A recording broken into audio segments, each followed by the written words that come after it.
Hey, Grace, listen up. I got some friends coming over tonight for drinks, so I need you to clean up the place real good and make dinner. Also, get some snacks ready that go well with alcohol, okay? Wait, what?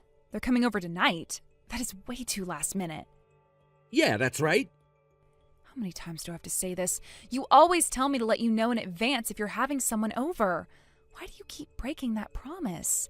Telling me just a few hours before doesn't give me enough time to prepare. I've already been to the store today. Just cancel it for tonight, please. Going to the store again isn't that big of a deal. It's not like you have anything else to do anyway. I have my own schedule to think about too. I don't have time for this. If you think I'm always free, you are totally mistaken. What schedule could you possibly have when you only work part-time? Stop complaining, just get it done. My friends are already set on coming over. Don't embarrass me, they're all looking forward to it. I can't just tell them not to come now. Sorry, but it's really impossible for me today. There are plenty of reasons you can give them. What? Why? I'm having bad period cramps and I don't feel well. I'm in no shape to host anyone. I just want to relax at home today. So please cancel it. I'm not asking you to serve drinks or anything. I wouldn't be happy with an old lady like you doing that anyway. You can go to bed early if you want. Just make sure everything's ready. That's a rude way to put it. You always say that, but you end up calling me to help. You'll make me go buy more drinks and snacks. I really hate that. You don't have to do everything tonight. Just get things ready. That should be easy enough. I'm really begging you, please cancel tonight. It's hard enough for me to even think about cooking dinner right now. Stop asking for the impossible. Respect my opinion as your wife. Shut up. I don't care about how you're feeling. Who do you think pays the rent for this house? Just do what I tell you to do. Don't make me repeat myself. Just try to put yourself in my shoes for a second. Imagine if you were feeling sick and I invited my friends over. Wouldn't you feel uncomfortable? Wouldn't you want some peace and quiet? Do I really have to spell this out for you? Do you really not get it? You'd hate it if I did that to you, so why is it okay for you to do this to me? I would never let your friends into this house. What are you even talking about? This conversation is pointless. See, that's exactly the problem. You think your plans and your friends are more important than how I feel. Why can't you understand how unfair that is? I don't have time for this. Just do what I asked. If my friends show up and the place isn't ready, it's on you. I'm done arguing about this. I'm not your servant, Adam. I'm your wife. And you need to start treating me like one. Why does it always have to be like this? It's not about that. You really don't understand what I'm saying, do you? If you have time to complain, you have time to go shopping. If you refuse to do this, I won't give you any money for next month's expenses. Got it? Why does it have to come to that? You're not listening to me at all. Am I saying something unreasonable? You shouldn't even be arguing with me in the first place. You're in no position to be talking back when I'm the one putting food on the table. You live comfortably because I work hard. You really lack gratitude and consideration for what I do. It's not just you. I also work part-time to support this household. Don't act like your part-time job is equivalent to what I do. The level of responsibility isn't even close. Just make sure you get everything ready for tonight's gathering. Don't embarrass me. I won't forgive you if you mess this up. You're being so unfair. I do my best to contribute, and I deserve respect for that. You always make it seem like my efforts don't matter. Why can't you see how much this hurts me? You think I don't respect you? Respect is earned, and right now you earn it by doing what I asked. If you can't handle that, then maybe you need to rethink your priorities. This conversation is over. I'm not just a housekeeper, Adam. I'm your partner. We should be making decisions together, not you ordering me around. I need you to see me as an equal, not as someone beneath you. Just get it done, Grace. My friends will be here soon, and I don't want to hear any more excuses. Don't make this harder than it needs to be. Fine, I'll do it. But this isn't over, Adam. We need to have a serious talk about how we treat one another. I can't keep living like this. And also, I'm not coming out of this bedroom at all tonight. And please, try not to make too much noise. I really don't want to deal with the complaints from the neighbors. Plus, I'm not feeling well, and I just want to rest in the bedroom. Yeah, I got it. I'm only bringing 2 friends. One of them can't stand onions, and the other has a seafood allergy. Whatever, Adam.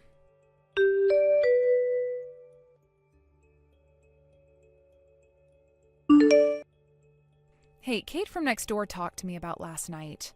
It was really embarrassing. Last night? What'd she say? So what if she... She said you made a fuss, yelling that my cooking was terrible and demanding I redo it. You were shouting and banging things around. Kate could hear all of it. What if she heard? It's none of her business what happens in our house.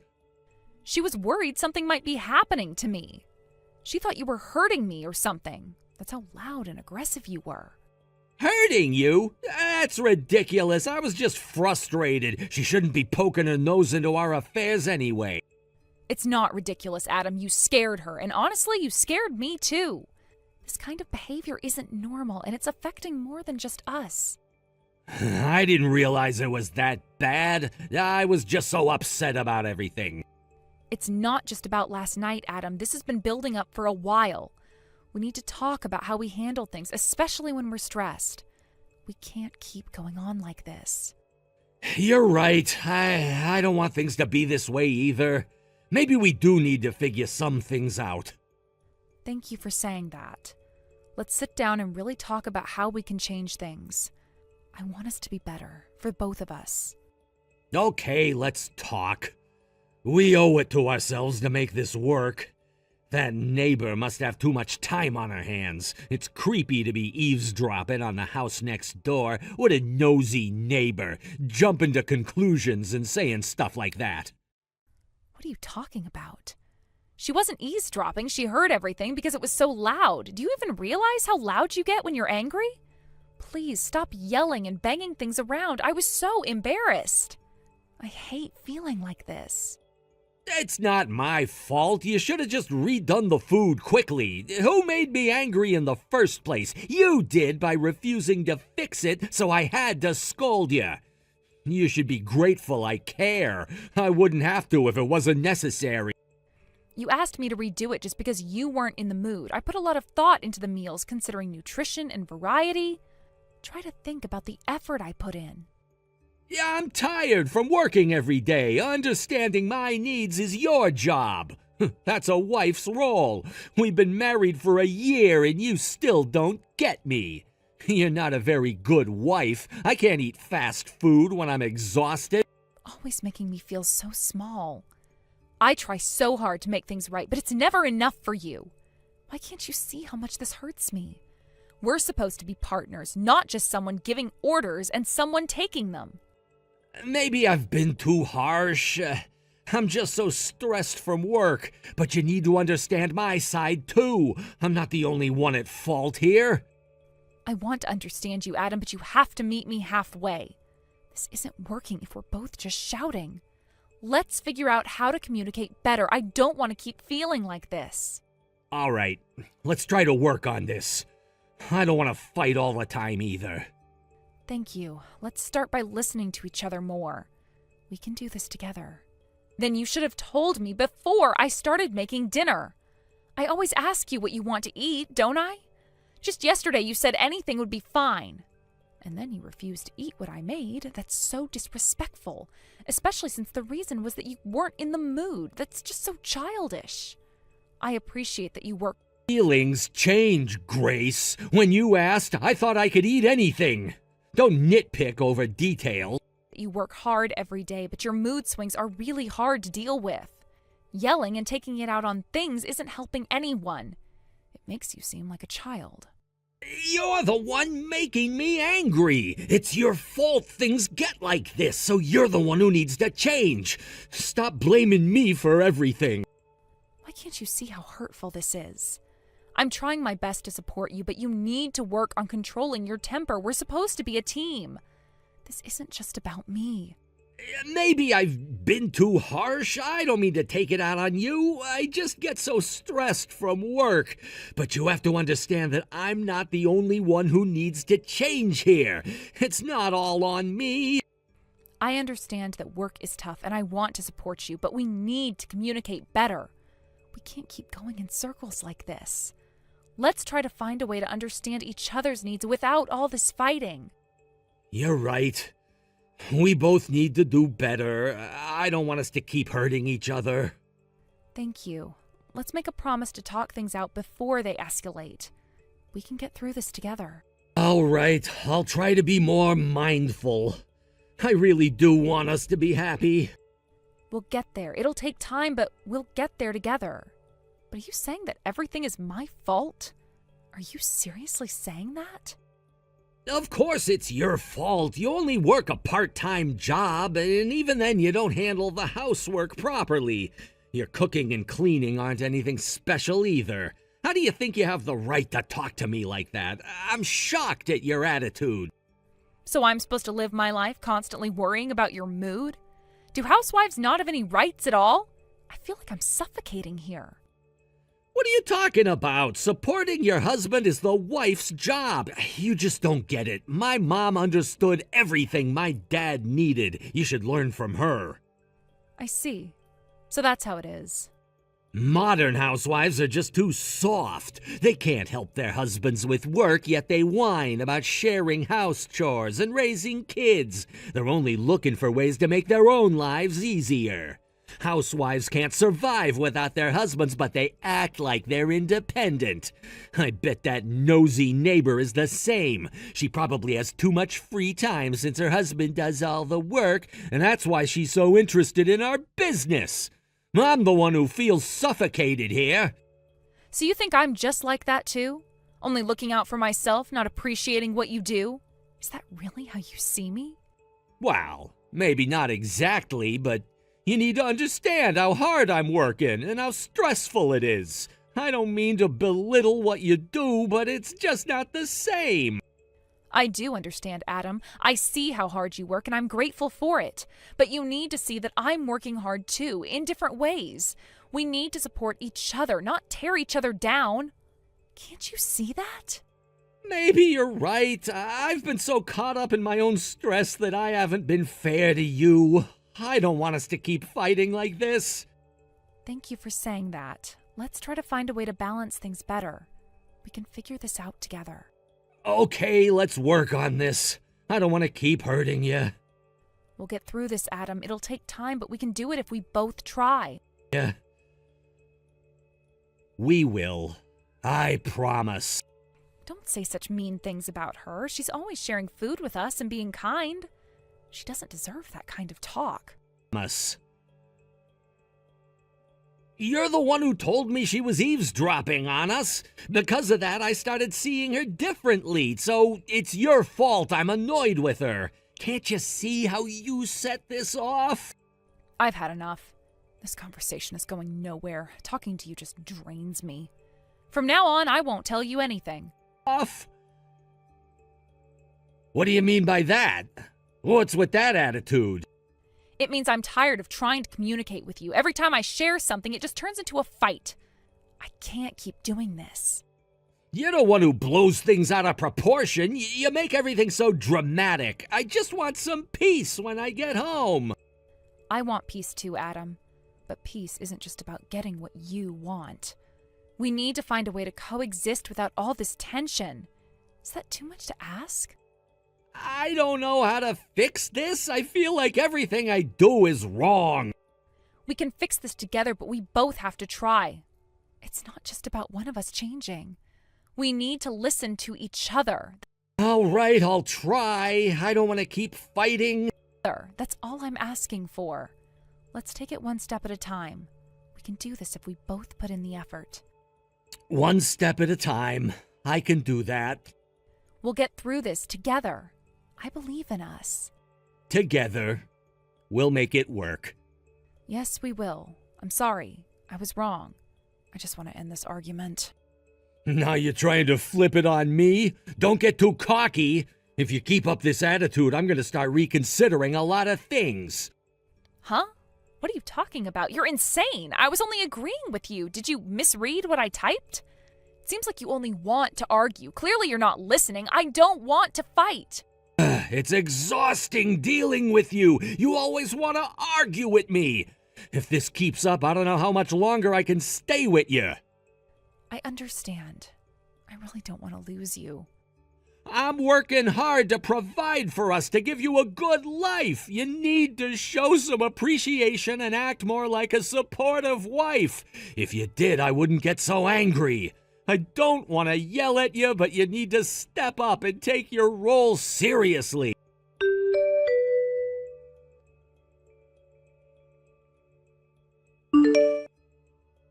The house looks nice, and dinner smells good. Your efforts haven't gone unnoticed. I thought I'd make your favorite tonight. I want us to be happy. I'm really trying, Adam. I see that. Thank you, Grace. Maybe we can work through this.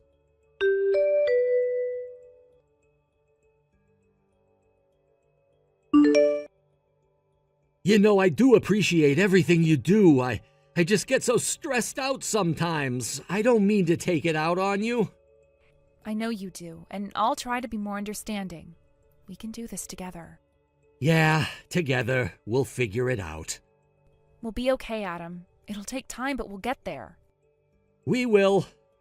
One step at a time. I'm willing to try. Hey, we're not done talking yet. Where did you go?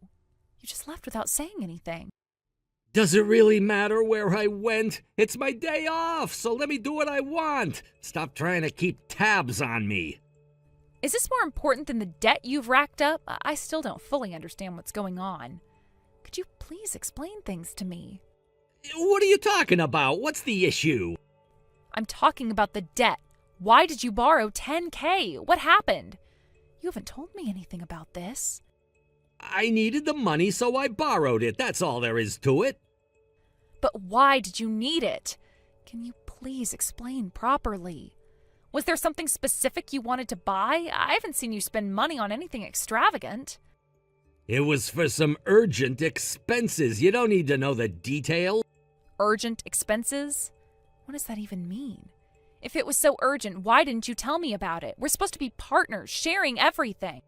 I didn't want to worry you. I thought I could handle it on my own. Besides, it's not like I bought anything unnecessary. I understand that you didn't want to stress me out, but hiding it only makes it worse. We should be able to talk about these things. You know how important transparency is in a relationship. I get that, but I thought I could manage it without dragging you into it. I didn't mean to keep secrets. It's not just about managing it alone. It's about trust and communication. If you're facing financial issues, we should tackle them together. I could help, but only if you let me in on what's really going on. All right, I see your point. Maybe I should have been more open. I'll explain everything to you. We can figure this out together. Thank you. That's all I needed to hear. Let's sit down and go over it. We'll work through this as a team. Okay, let's talk it out. I'll fill you in on all the details. Anyways, I just needed it. There's no more to it. But why did you need it? I need more details to understand. Why do you keep asking? I needed the money and that's all there is to it. Just accept it already. It's not that simple. You can't just brush it off like that. What are you going to do about it? You can't just magically pay back 1,000,000 yen overnight. You have 2 weeks left to repay it. What's your plan? There are various circumstances involved. I can't just explain everything in one go. That's exactly why I'm asking for those circumstances. I need to know what's going on. You can't just leave me in the dark about something this important. If you want to know the details, you should first handle the repayment. Once that's taken care of, I'll tell you everything. Wait, you want me to handle the repayment? Isn't this your debt? Yes, I'm asking you to help with the repayment. I'm in a tight spot and could really use some support right now. Debt? I understand you're in a difficult situation, but it feels unfair to put this responsibility on me. This is your debt. It's your responsibility to deal with it. We need to figure out a way to manage this together, but asking me to take care of it right now isn't fair. Look, it's not about fairness, it's about solving the problem at hand. I'm trying to keep everything together and I need some help. Fair. I get that you're stressed and need help, but we need to be clear about things.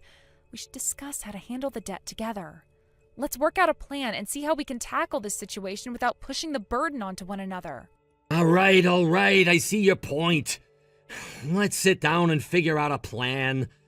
I'll explain the situation fully, and we'll work on a repayment strategy together. That's a start. I appreciate that. We need to address this as a team, and being open about the details is the first step. Let's make sure we're both on the same page. You're the one in charge of managing the finances, right? I'm leaving it up to you. But who's the one using the savings that I managed to put aside?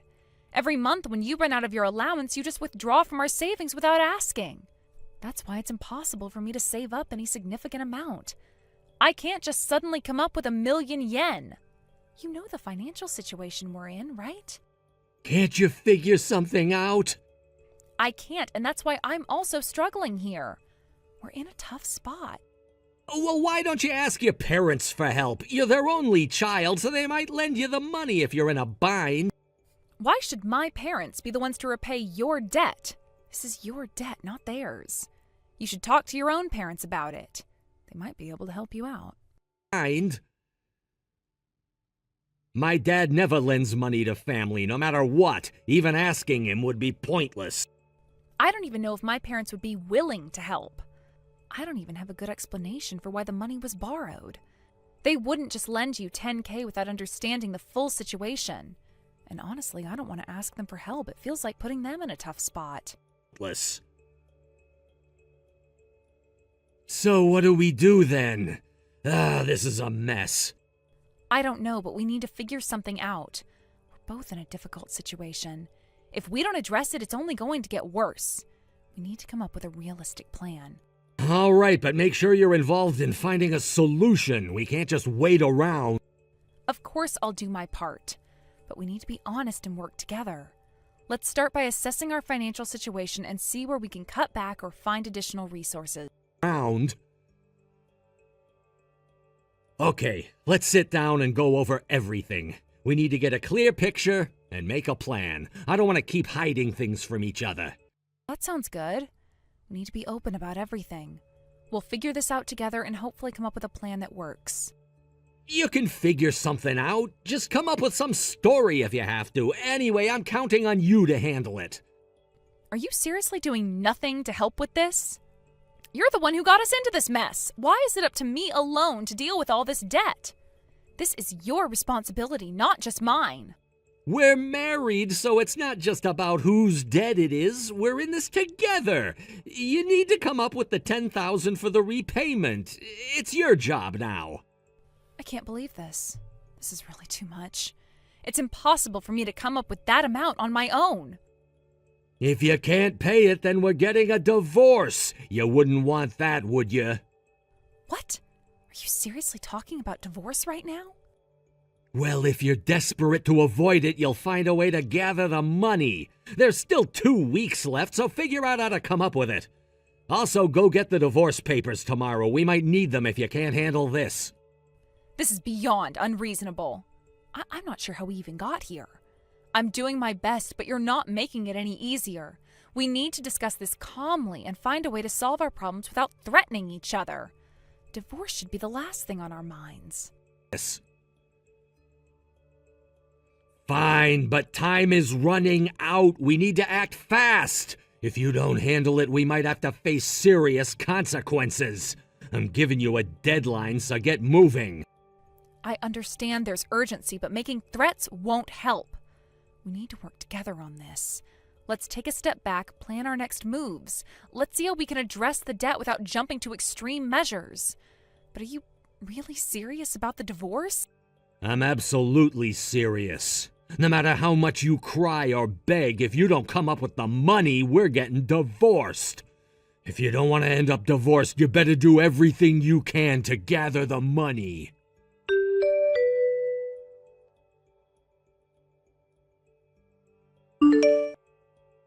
Hey, where are you? I've been trying to reach you. It doesn't matter where I am, does it? Don't bother contacting me. You're being really annoying right now. I don't want to talk to you. What's with that attitude? I told you to have the million yen ready by today. Where's the money? You were supposed to get it together. I don't have it. I didn't manage to get it ready. What do you mean you don't have it? Why didn't you come up with the money? Do you really want a divorce that badly? What are you talking about? Didn't you hear me? We already got divorced yesterday. It's all done. What? Wait, what do you mean? How did this happen? I thought we still had time. I decided to go through with it. You were so insistent, I just made it official. I can't keep living like this. I'm not going to keep being threatened over something I can't control. It's better for the both of us to move on. You actually went ahead with it? I can't believe this. So it's really over. What happens now? Yes, it's over. We're done. We both need to figure out our next steps. I hope you can understand why it came to this. How? What? Are you saying we're already divorced? What are you talking about? Remember I told you yesterday, right? I said I couldn't come up with the money, and then you got really angry and started shouting. You say I need to come up with the money no matter what. Like, how fair is that? How does this make any sense? You even went on about how you'd file for divorce before going to work if I didn't get it done. So I went ahead and submitted the divorce papers. I just did what I had to do. It's not like I didn't follow through. Out. No, the divorce was supposed to happen only if I didn't come up with the money by today. That was the deal. Yeah, I know. Since I couldn't get the money together, I went ahead and filed the divorce papers. That was the agreement, right? I just followed through with what was agreed upon. Cancel it! I don't accept this! What? Are you serious? What are you talking about? I didn't mean for it to actually happen. I thought we still had time. This is too sudden. I need to figure out what to do next.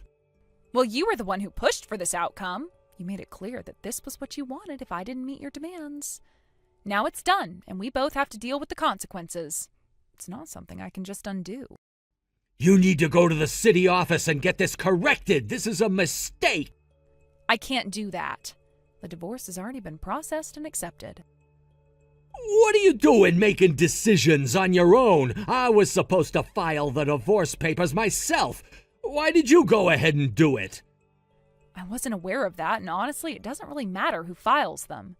The divorce was going to happen anyway. It's not a huge issue. So you actually wanted to get divorced? Wasn't our marriage supposed to be for life? Didn't you promise to stay with me forever? This is not what I expected. When we got married, I really did want to spend my life with you. I was committed to that. But things changed over time. Our marriage isn't what I thought it would be.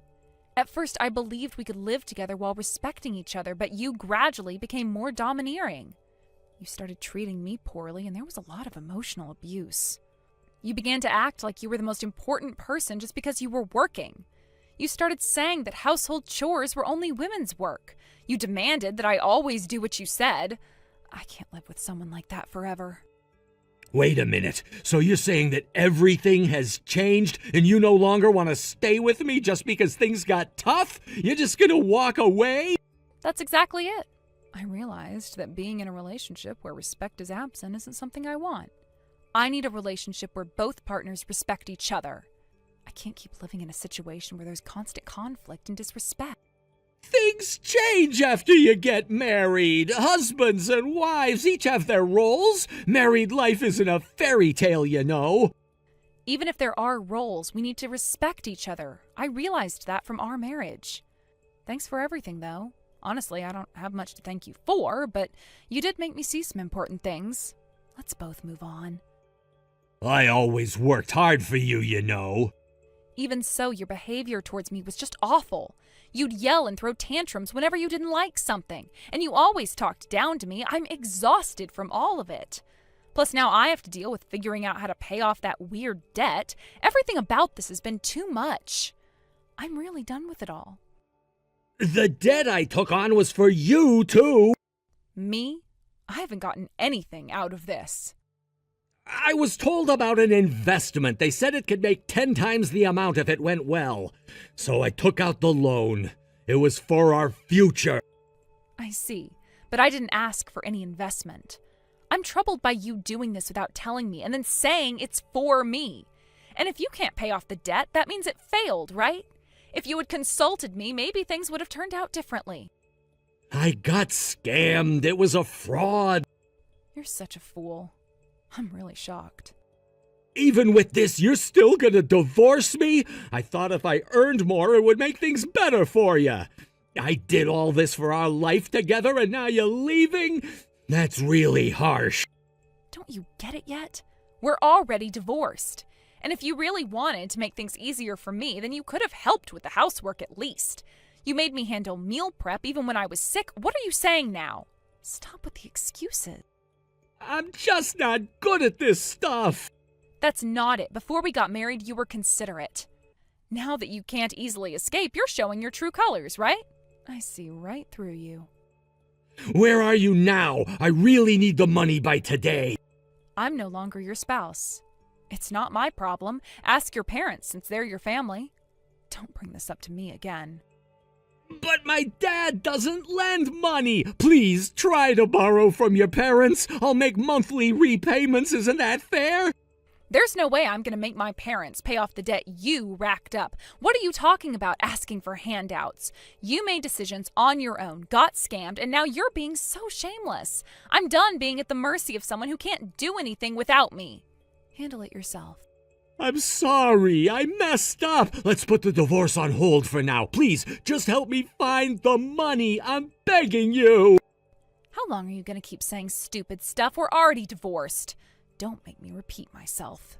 We're strangers now. Don't come to me when only you're in trouble. You said that if I couldn't come up with the money, we'd get divorced. So start treating me like the stranger I am.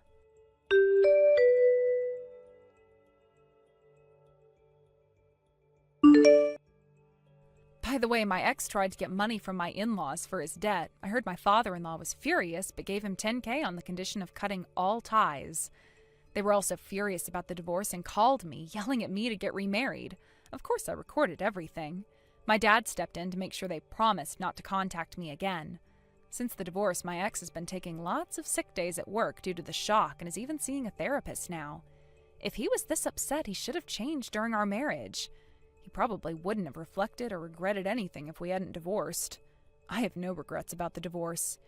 Even though finding a new job and everything was tough, I'm now happily employed and really enjoying my life. After all the struggles of that marriage, I'm focusing on taking care of myself and enjoying my future. I hope you don't mind me messaging you so suddenly. This is Linda, Millie's mother. It's lovely to finally talk to you. No, of course not. It's great to hear from you, Linda. I'm Noah. I've been dating Millie for about a year now. And you've probably already heard the news from Millie. Yes, I've heard a lot about you from my daughter. She also let us know that you proposed to her. My husband and I were delighted to hear the wonderful news. Yeah, I'm very lucky that she actually said yes. Congratulations. She told me everything about where and how it happened. Sounds like you had this proposal planned for a long time, considering the fact that you managed to book a private room at a 5-star restaurant. I hear that they're almost always fully booked, so I was surprised to hear that you made a reservation. My daughter said that she had a wonderful time and that it was a lovely restaurant. You've got very good taste. A lot of men don't realize that those kinds of details mean a lot, but my daughter's very lucky that you put money where it matters. Oh, no, it's no big deal. I just looked for a restaurant that I thought that she might like. I wanted to do whatever I could to raise my chances of her saying yes. Oh my, how adorable. Were you really that worried she might turn you down? Well, I don't have much experience with dating women, so I did a lot of research. I did everything possible to make things perfect. It sounds like you really did put a lot of effort to grab my daughter's heart. I've wanted to talk to you for a long time, so I'm glad I've finally gotten the chance. I was wondering what kind of person you were and what my daughter likes about you. But it looks like I don't have to worry. You seem like a very sincere and honest person. I can understand why you're so worried. I think I'd be worried too if I had never met my own daughter's fiancé before. I'm sorry that I messaged you like this, out of the blue. I asked my daughter if I could send you a message because I was so curious about you. You don't have to apologize. I've been pretty curious about you and Millie's dad myself. I was wondering when I would get the chance to talk to you both. I'm glad that we've had the chance to talk like this, even if it's just over line. Yes, me too. I'm very relieved that you seem like such a nice young man. Have I measured up to your expectations?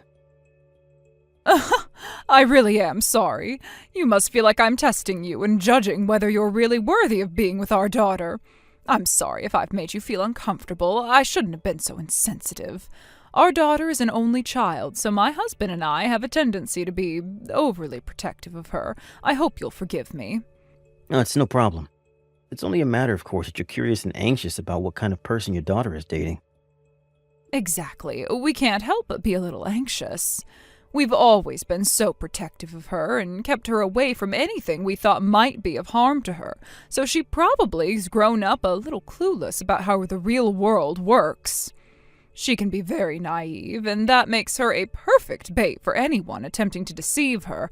You can understand why we'd want to do everything possible to prevent that, can't you? What about me? Do you think that you can trust me with your daughter? Oh, I can definitely trust you, Noah.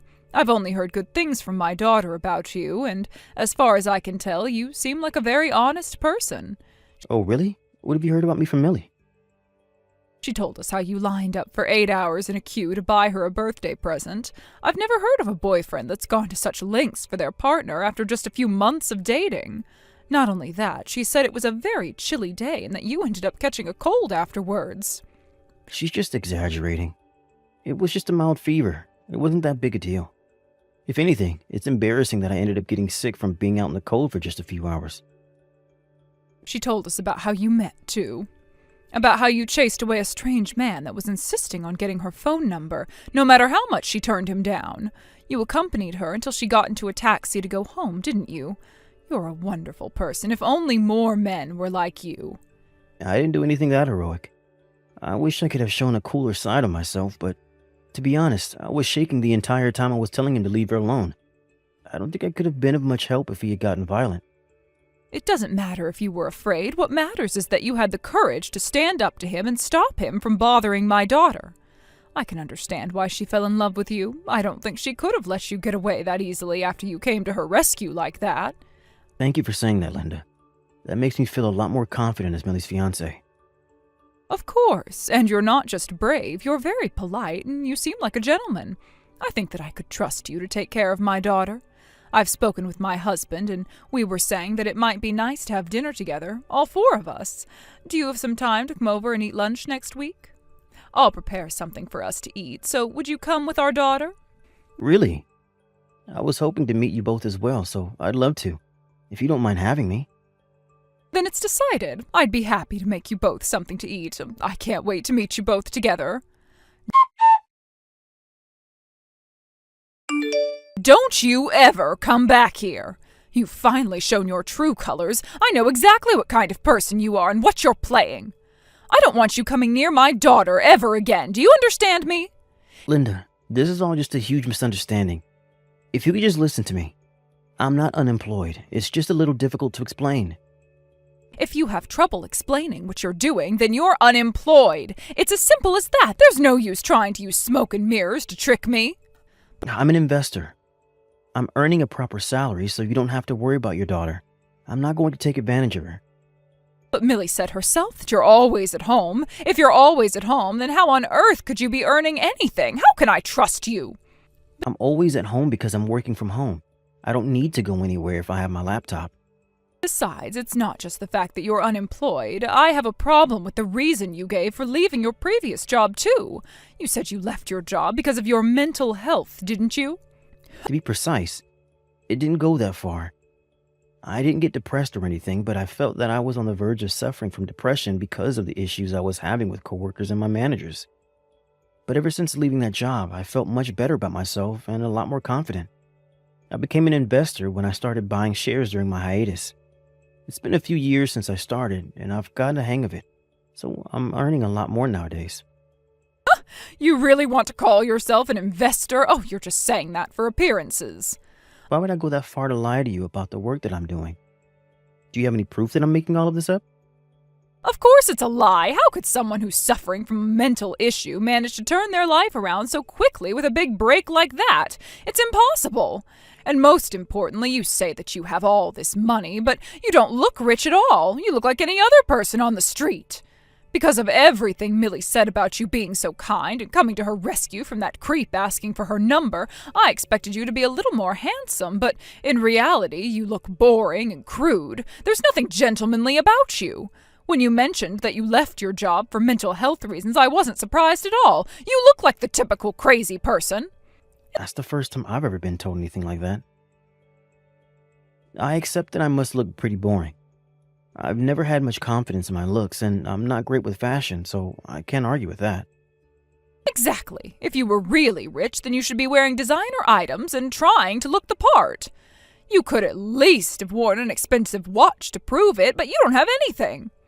I spend money on food, but I don't really use it on anything else. I'm not really interested in designer fashion either. I have an acquaintance that's suffering from depression, so I know everything there is to know about people with mental health issues. It's not that easy to recover from something like that. People with depression are unfit for working in society and can't do anything by themselves. And yet you change jobs to become an investor? Do you really think that I would believe that it was as simple as that? Oh, there's no way you could have made such a miraculous comeback. Not everyone suffers from depression and recovers from it in the same way. There are some who can. And managed a miraculous recovery when I found what I felt was my life's work in investing. And I believe that Millie told you that I'm not unemployed too. Can't you believe what your own daughter is saying? She's been working at home, so she knows that I'm not just sitting around doing nothing. But that is all you're doing. You spend the entire day sitting in front of the laptop staring at nothing, aren't you? How could Millie know what you're really doing if she's not watching you for the entire time? My daughter's being tricked by you. I just know it. I'm not tricking her. You say that you're earning a proper salary, but I bet that you're just using the savings you made when you were working a full-time job and waiting for your chance to live off my daughter. You're going to make up some convenient excuse that your investment didn't go well and make her pay for everything for you, you parasite. You're trying to take advantage of her. I just know it. I'm not going to let you get away with it. Mark my words. I'll show her what you're really like. What do I have to say to get you to believe me? I don't have any sick ulterior motive like that. I don't plan on becoming a parasite either. I just really want to be with her and make her happy.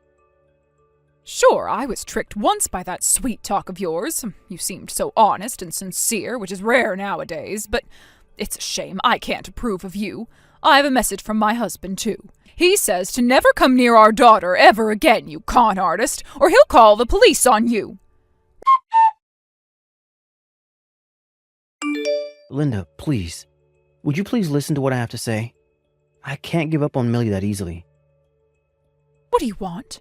Are you still going on with all your lies and excuses? I'm happy that you've finally gotten around to answering my messages. I want to fix the misunderstanding that you and your husband have about me. You've got to let me have another chance with Millie. Well, I think that we've already told you enough times that this is it for the both of you. We're not letting a loser like you marry our daughter. You don't have a job and you don't have the money to say you have. We're sick of your lies. But I can't just give up on her. You're a very persistent man, I'll give you that.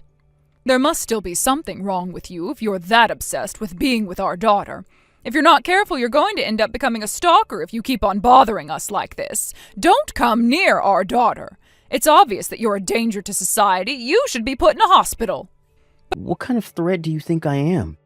I'm not going to do anything to her. I just want you and Millie's dad to explain to me what I do for a living. You're obviously misunderstood about what I do. And if that's the reason why you don't want me to be with your daughter, then I can't just give up without trying to explain myself. All of your comments about me being mentally ill and about me being unemployed are all untrue. That's all your assumption, not my reality. But it's the truth. You can't play dumb now. It looks like our daughter has been chosen as the target of your insidious little trap. But we're not letting you get away with it. You're abnormal is what you are. If things were to turn out like this, we should have kept a closer eye on her and put limits on who she could meet and see. I regret having invited you over to have lunch and let you into our house. If you ever turn up at our house, I'll be calling the police. Remember that. Why won't you listen to anything I have to say? Why can't you believe the choice that your daughter made? She's the one that said yes to my proposal. Why should I listen to anything you have to say? Your words don't mean anything. You may be able to deceive our daughter with that tactic, but you'll never be able to trick us. You must have thought that Millie was an easy target because of how ignorant she is, but as long as she's got us protecting her, she'll be fine. It was brainless of you to think that we would be just as ignorant. But what a shame. We're a lot smarter than that. I'm not trying to tell you that you've got me all wrong. I'm not as untrustworthy as you think. And do you realize that you're belittling your own daughter in the process? She's not as ignorant as you say. Millie's her own adult, and she can deal with her own problems. Oh, shut up. You don't know a single thing about our daughter. She really is ignorant. She doesn't know just how dangerous the wide world is. That's partially our fault, since we've always been far too protective of her. But at least she's better off than you, considering what a failure you've become. Than me? What do you mean? I mean that you clearly haven't had a proper upbringing. If you'd been raised with a little more care, then you probably wouldn't have turned into such a pathological liar. Wait a second. Are you saying that my parents didn't raise me properly? Are you really going to bring them into this conversation? My parents have nothing to do with this. So please stop talking badly about them. Or your parents' con artists, just like you. Is your entire family a line of liars, good-for-nothings, and failures? That's even more reason for us to disapprove of you getting married to our daughter. We don't want to mix with people like you. All right. If you're going to go that far, then I'll give up on Millie. I won't go near her ever again. But trust me, you're going to regret this down the road. You're going to wish that you never spoke about my family like that. Good luck with paying off the debt. What? What debt are you talking about? We're not in any debt. Oh, I don't know. Since it's got nothing to do with me anymore. Maybe you should go and ask your precious daughter what I mean. She can answer you. Anyway, I won't message you again. Goodbye. Noah, please answer me. Is it true that our daughter is in debt? Yes, it's true. You finally heard the truth from her? But why? Why is she in so much debt? Oh, it's impossible. How could this be happening? Is this your fault too? Did you do this to her? She told me herself that she got into that debt before she met me. She must have been too ashamed to tell you both. So she got into debt over a year ago? Why? How could she end up in debt? Apparently, she was really addicted to shopping at the time and ended up buying too much on a credit card. She told me that it wasn't rare for her to end up spending over $10,000 a month. That irresponsible spending continued for a while, and she was borrowing money from a lot of companies in order to pay off the debt on her credit card. Before she knew it, she owed a total of $80,000, and she had no way of paying it off. What? 80,000? I can't believe it. And did you know about that when you proposed to her? Oh, you couldn't have. I did. I was pretty surprised when she told me, but it didn't give me any reason to leave her. I didn't want to abandon her for a reason like that. It looked like she already learned her lesson, and she promised that she would never waste money like that ever again. So, when I proposed to her, I told her that I would pay off her debt in her stead when we got married. I promised her that she wouldn't have to worry about money as long as she kept her promise too. To me, $80,000 isn't a lot of money, so I didn't mind parting with it, with the hope that we would work together to stay clear of overspending in the future. What? We're talking about the same $80,000, aren't we? How is it not a lot of money? Just how much money do you have? Were you serious about being an investor? How many times did I tell you? Way too many to count, to be honest. No way. You were so absorbed in your delusions of what kind of bad guy I was that you couldn't stop your insults for 1 second. You could have just listened, but you didn't. Your loss. And now, I've broken off the engagement with your daughter. Are you happy now? We're not getting married, and I'm not going anywhere near her, ever again. I already know that. She's right here, crying her eyes out and having a tantrum. That's why I messaged you. She's telling me that it's my fault that you're not going to pay off her debt for her. But I didn't know about any of the promises you made to each other. Are you trying to say that it's not your fault because you didn't know? You're really going to shift the blame after everything you said? No matter what anyone says, it's your fault. You're the reason why your daughter lost the chance to marry a gold mine, and now she's stuck with that mountain of debt all on her own. What? My daughter never thought of you as a gold mine. How horrible. She's not a gold digger. But she does. No, she doesn't. She would never. If I think back on all our time together, it was pretty stupid of me to think that she was really in love with me. There's no way she could have gotten over her shopping addiction that easily. And one big sign is the fact that she's never offered to split the bill. I should have realized sooner. It's too risky to decide to marry a woman that is over $80,000 in debt, especially when we're both so young. I think I made the right decision by breaking up with her. Wait, but she's crying. She really doesn't want you to leave her. She's saying that she'll do whatever she has to do to get you back together. Can't you rethink breaking off the engagement? You're the one who told us to break up, and yet you're trying to put us back together? I thought you said that you didn't want your daughter marrying a good-for-nothing man like me, from a family of liars and failures. Those are all words you insulted me and my parents with. You don't have to lie to me. I know that you're over the moon now that Millie and I aren't going to get married anymore. No, I was just misunderstanding about you, Noah. I am sorry. Please, I know that you're a much better person than this. My daughter owes you so much for offering to save her from so much debt. We all owe you for being so kind. It's too late to start praising me now. I'm not going to fall for the act, and I'm never going to forget the fact that you insulted my parents. Noah, I'm really sorry. Please forgive us. Will you please leave me alone? I'm not opening the door, so there's no point begging on my doorstep. All of my neighbors can see you three on your knees, and it's really embarrassing. And you're in the way. Go home. And if you don't want me to call the police and have them remove you, then I suggest that you leave right now. Please. Can't you see how serious we are? We'll get down on our knees. We'll do anything just for your forgiveness.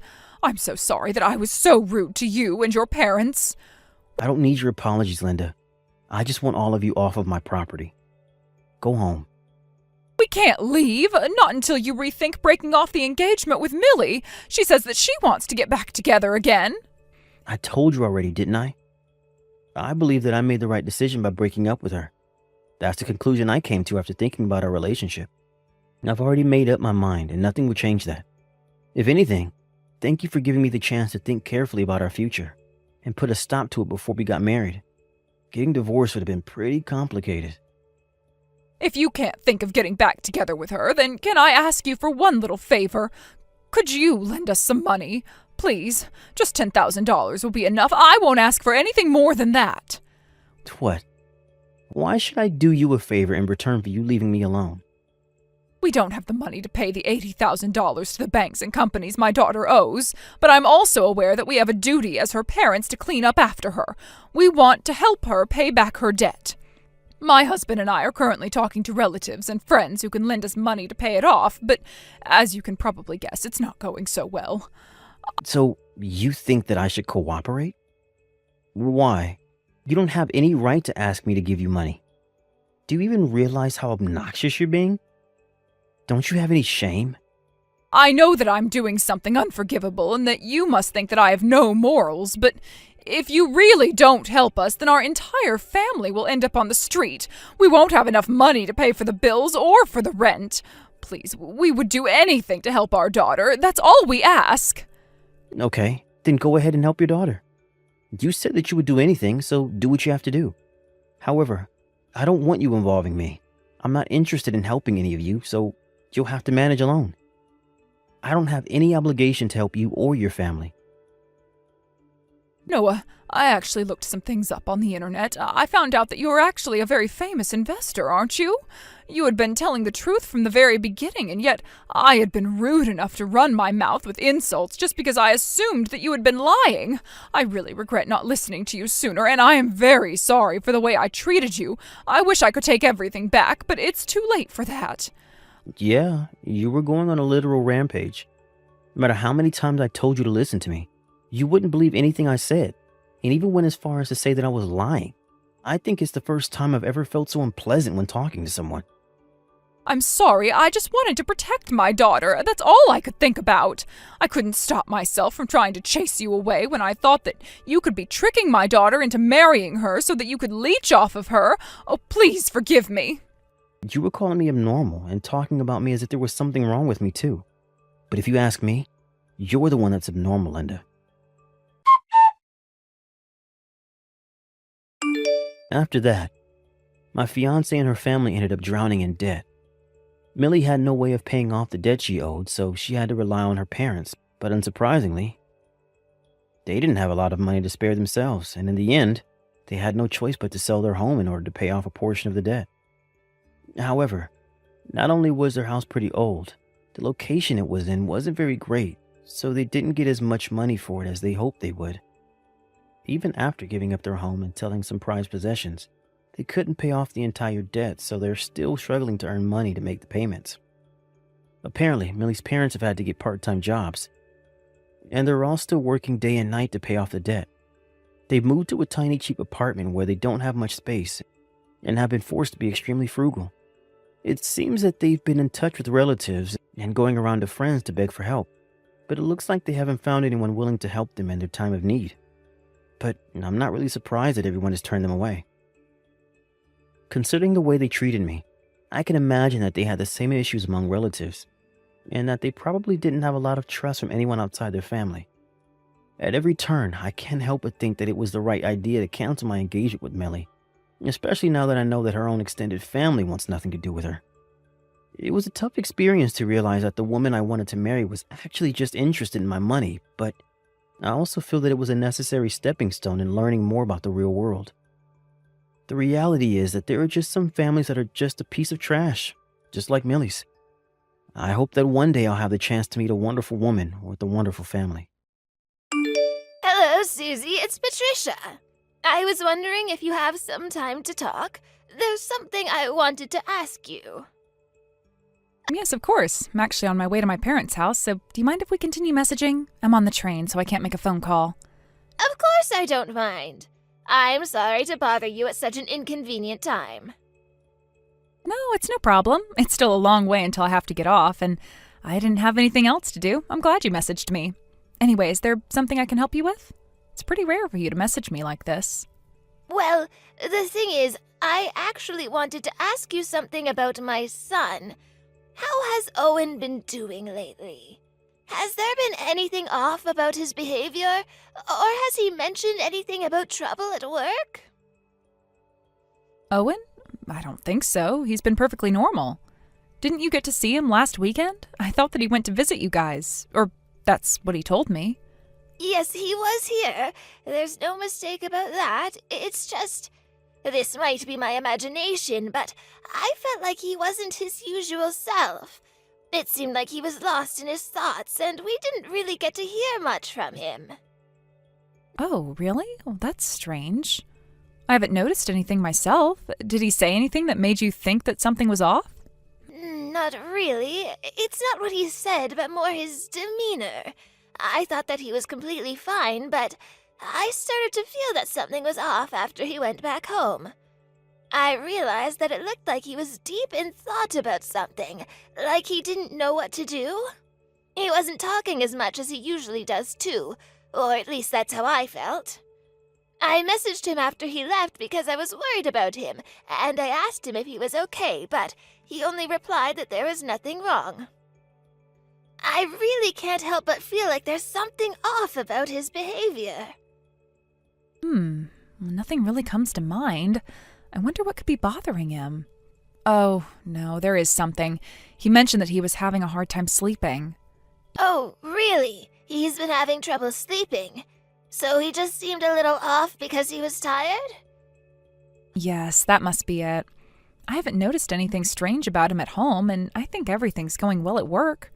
I can understand that you must be worried, but I think he's fine. Oh, then it must have all been my imagination. How silly of me. You live with him, so if you say that he's fine, then he must be fine. Thank you, Susie. I feel much better now. I'm sorry I disturbed you for something so silly. I've probably become more worrisome and quick to assume things because of how old I've gotten, but I'm glad I was able to talk to you about it. It's no problem. If you ever want to ask me something, feel free to message me. It's possible that Owen's bothered about something that he feels he can't share with me, and that's why he hasn't been showing any signs of being troubled by something when he's at home. I'll make sure to keep an eye on him and check if there seems to be anything wrong. I'll let you know if I figure anything out. Thank you. That means a lot to me.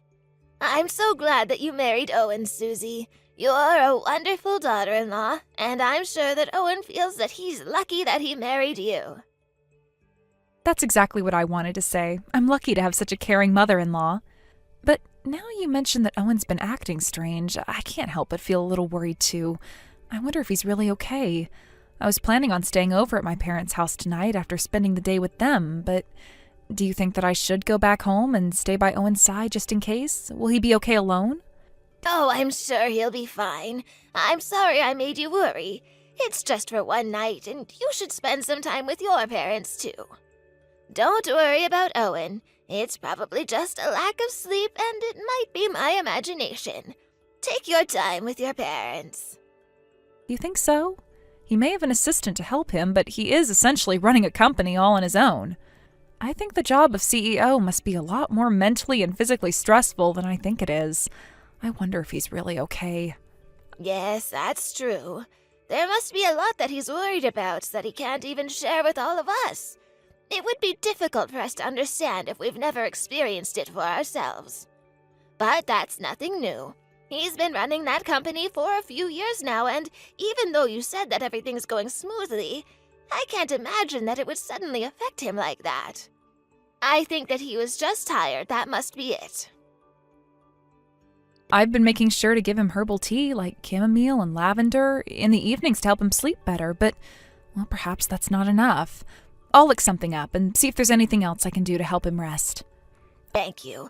I'll try looking for some items for sleeping too, like an eye mask or some music. But would you mind letting me know if anything changes and you notice something odd about Owen? He has a bad habit of trying to deal with everything on his own and doesn't really share anything with the people around him. Of course, leave him to me. I'll let you know as soon as anything comes up. Thank you for messaging me, Patricia. Owen and I will go and visit sometime soon. I'm looking forward to it.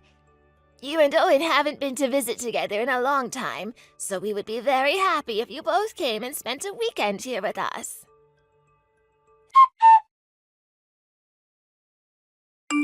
Patricia, there's something I have to tell you. I think you should sit down, and I want you to listen to me very carefully.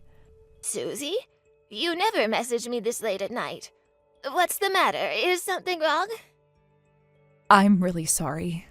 What? Susie? What's happened? You're scaring me. Are you okay? Did something happen between you and Owen? Owen's gone. He's dead. He's not coming back. What?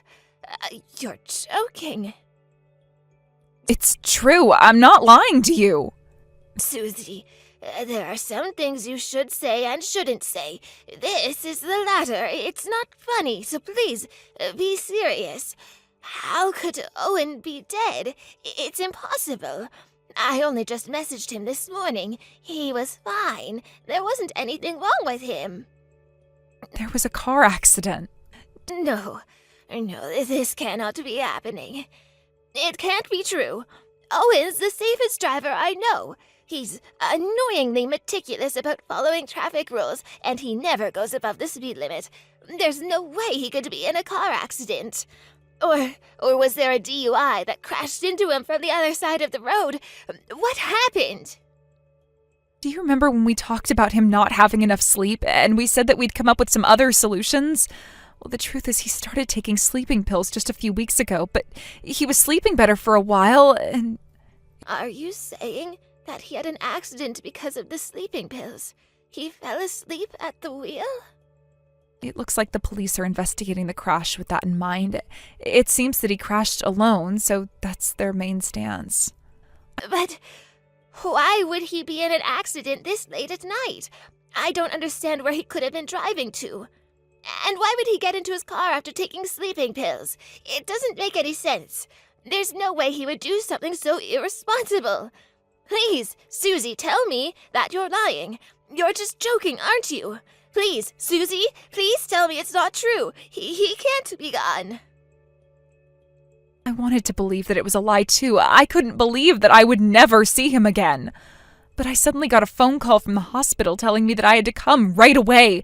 But By the time I arrived, he was already gone. Apparently, he was already dead when he crashed.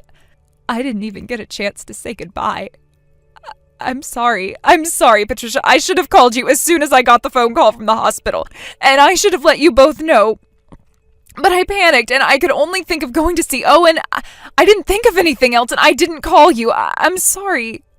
It's fine. That must have been hard for you to hear, Susie.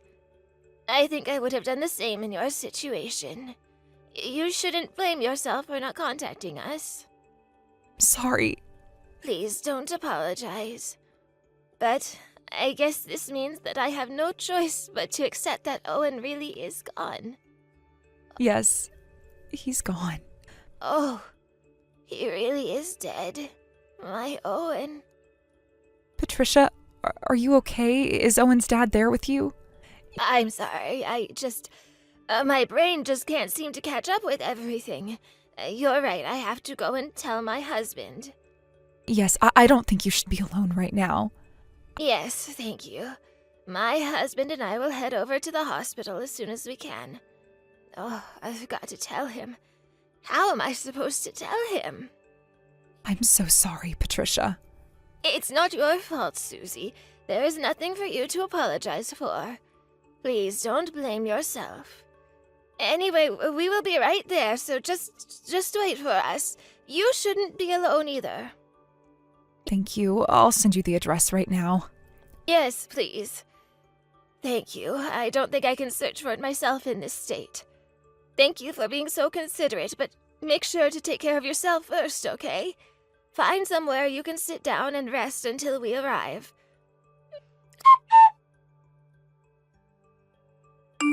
Susie, are you okay? How are you feeling? I asked one of the staff at the funeral, and they told me that you had been taken to hospital. Can you reply to this message when you wake up? Let me know how you're doing when you see this message. Please, I'm very worried. Patricia, I'm really sorry for making you worry. Has the funeral already finished? Has the casket already left? Yes, it's just finished. A few people have started leaving, but Owen's casket is still here. They'll be transporting him to the cremation center in about 10 minutes, but more importantly, Susie, are you feeling okay? Are you still lightheaded? What did the doctor say? I'm feeling a little better, thank you. I'm so sorry. I can't believe I collapsed in the middle of the funeral like that. Oh, don't apologize, Susie. I can understand that it was just too shocking to bear. I'm just glad you're okay. But I should have stayed at the funeral home no matter what. I feel pathetic that I couldn't fulfill my job as his wife and send him off properly. You don't have to worry about that. You did everything you could. You're just a little exhausted is all. The staff are starting to get ready to move Owen. We'll be heading to the cremation center too, but will you be okay? I was thinking about asking them if they can delay the cremation by a few days, if that's what you want. That way you can have some more time to say goodbye. No, it's okay. I'll head to the cremation center too. I can't drag this out any longer. I've got to pull myself together and say goodbye. Is it okay for you to be moving around already? You should rest if you aren't feeling up to it. It'll be fine. It's just a mental issue. And it's probably because I haven't been able to sleep very well these past few days. I can't miss Owen's funeral and his cremation. Yes, that must be it. You must be exhausted. You mentioned that you haven't been able to eat since Owen passed away, too. Yeah. I can understand how difficult it must be, but you've got to try and force yourself to eat something. Start with something easy to digest, like yogurt or some porridge. You don't want to collapse again. And Owen would hate to see you suffering so much because of his death. Yes, I know. He would be so upset to see me like this. I've really got to snap out of it and come back to reality. I've still got to organize and clean up all of his things. I need to go to his office and collect all of his personal items. And I need to move house. Oh, there's so much I need to do, but I can't bring myself to do any of it. Oh, and my parents told me that they want me to come back home for a little while, too. They're worried about leaving me all on my own in that big house. Yes, I can imagine. You shouldn't be alone. I think it's a good idea for you to do as your parents say. and go home with them for a while until you're ready to find your own apartment. But now that Owen's gone, I don't have any money to pay for the bills. I don't know what to do. It'll take time until I can access the money he left behind for me, too. I don't know how I can pay for the rent. Everything is completely new to me, and it's all so confusing. Don't worry, Susie. My husband and I will pay for the rent until you receive your part of the inheritance. You should just relax and stay with your parents until then. Are you really sure? I can't make you do that. His account's been frozen, so there's no other way for you to pay the bills, is there? You were a full-time housewife, so it would have been best if you had made a joint account, but nobody could have anticipated Owen passing away so suddenly. And especially because it was so sudden, you should take some time away and think about your mental health above everything else. You need time. Patricia, thank you so much. I'm so grateful for everything you've done for me. It's too difficult for me to stay in that house knowing that Owen's not coming back. I keep on waiting and waiting, but it's so empty without him. It's too much, just seeing all of his things around the house in exactly the same places he last touched them. I feel like I can't even breathe there. If it's that difficult, then how about we tidy up Owen's things for you? No, I can't ask you to do that. I've already been an inconvenience to you both. I don't want to be any more of a burden. You are not a burden, Susie. Don't say that. In situations like these, I'm the type that needs to keep on moving around. I like to focus on doing tasks, otherwise I won't stop thinking. I'm not very busy right now, and if I don't have something to take my mind off of things, then I might end up collapsing next. Patricia, well, if you really insist, then I'd be really happy if you could do that for me. I'll be staying at my parents' house for a while, so I won't get in your way. Leave it to me, Susie. I'll have everything done in no time. If there's anything you don't want me to touch, then let me know in advance and I'll stay clear of those areas. Yes, thank you so much. Then I'll head over to the cremation center and say goodbye to Owen. Will you be okay on your own? Is someone going to drive you? If you're still at the hospital, then my husband and I can go and pick you up. Oh, no, it's okay. My friend is here with me, so I'll be okay on my own. All right, as long as you're not coming alone. We'll be waiting for you at the cremation center. I've asked them to wait until you arrive, so take your time, okay? Take care. Hello, Susie. It's been a while. Are you still at your parents' house? Patricia, it's lovely to hear from you. Yes, I am. I finally managed to eat more and have some more sleep. I'm really grateful to you for taking over cleaning up Owen's things for me. It's helped a lot. Is that so? Well, that's good to hear. Have you already finished sending all of the documents necessary for the inheritance? Yes, I've already sent everything to my lawyer. He's dealing with all the procedures on my behalf. I can't make you and Owen's dad pay the rent for me forever, so I've been trying to get things over there done with as quickly as possible. It looks like I'll be able to receive the inheritance in another 2 weeks or so.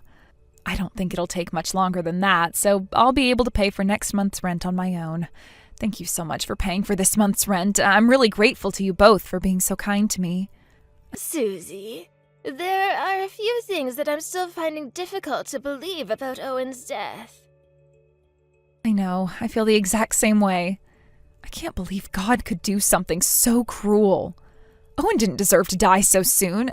He should have lived a happy, full life. He was too kind to be taken away from us so quickly. I can't believe that he's not here with us anymore, that I'll never be able to see him ever again. You feel the same way as I do, don't you, Patricia? Why don't you stop with the "I'm still in denial" act? I already know everything. Act? What are you talking about? I'm not acting like I'm in denial. I really am in denial. I got a letter from my son. What? You're talking nonsense.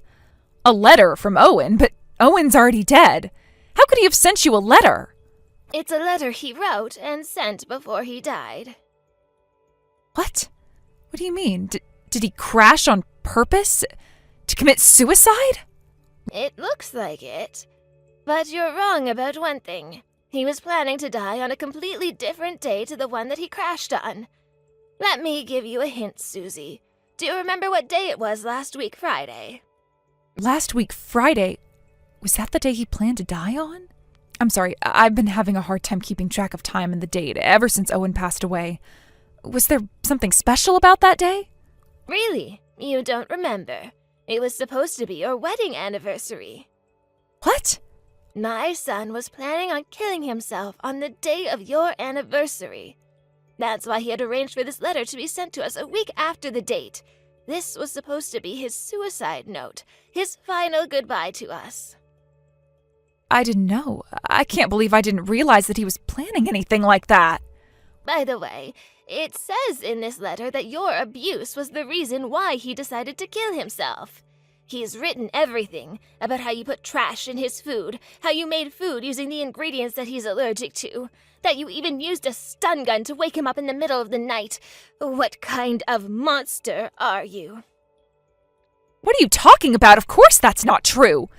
I would never do anything like that.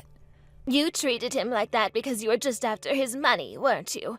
And you were having an affair, too. You've been sleeping with another man ever since you first married Owen. He's written all of the details of what you've done to him ever since you first got married. Patricia, this is too horrible. I didn't know that you could be so cruel. I understand that you're shocked about Owen's death, but there are some things you should and shouldn't say. I wish you wouldn't make horrible accusations like that without any proof. Are you really sure that Owen wrote that letter? How do you know it's not some horrible prank? I think it's a little suspicious to believe it without having checked it out first. It might be a horrible prank set up by someone who has some grudge against me. I don't know who could have something against me, but you never know. The letter was handwritten. We know Owen's handwriting, but we've also had it confirmed by a professional. He told us that there's no mistake that this was written by my son. Not only that, but it also said that you were giving him sleeping pills on a daily basis. You forced him to take that medication. Apparently, you made him go out and run errands by car after making him take those sleeping pills on purpose. He wrote that he wanted to commit suicide on your anniversary, but he had already given up on protecting himself from you. He was aware of the possibility of leaving this world much sooner than he expected because of the dangerous things you were making him do. He wasn't scared about dying anymore, but he was just worried that he might drag complete strangers into the car accident if he ever had one. You made him take sleeping pills on the day that he passed away, didn't you? In the end, he couldn't even have any control over how he lost his own life. Don't be silly, Patricia. Owen was a grown adult. Why would he drink the sleeping pills if he knew that I wanted him to get hurt? He shouldn't have gotten in the car if he didn't want to hurt anyone else. You are being too unreasonable, Patricia. I know. If Owen was in a normal state of mind, he might not have done as you told him. He would not ever have listened to you, and he would have been able to stand up to you. But he wasn't in a normal state of mind, was he? He wrote that he was terrified of arguing back, that you wouldn't take no for an answer and got violent when he tried. He wrote how embarrassed he was for being so weak, and how he felt pathetic that you have gained such an advantage over him. He must have been suffering from depression, and was in no position to protect himself from an abuser like you. That's why he was trying to kill himself. That's why he didn't want to live in this world anymore, not with you. I'm not listening to this anymore. It hadn't been long since I lost my husband, the love of my life, and I haven't been able to eat, sleep, or even go a day without crying. I'm suffering just as much as you are.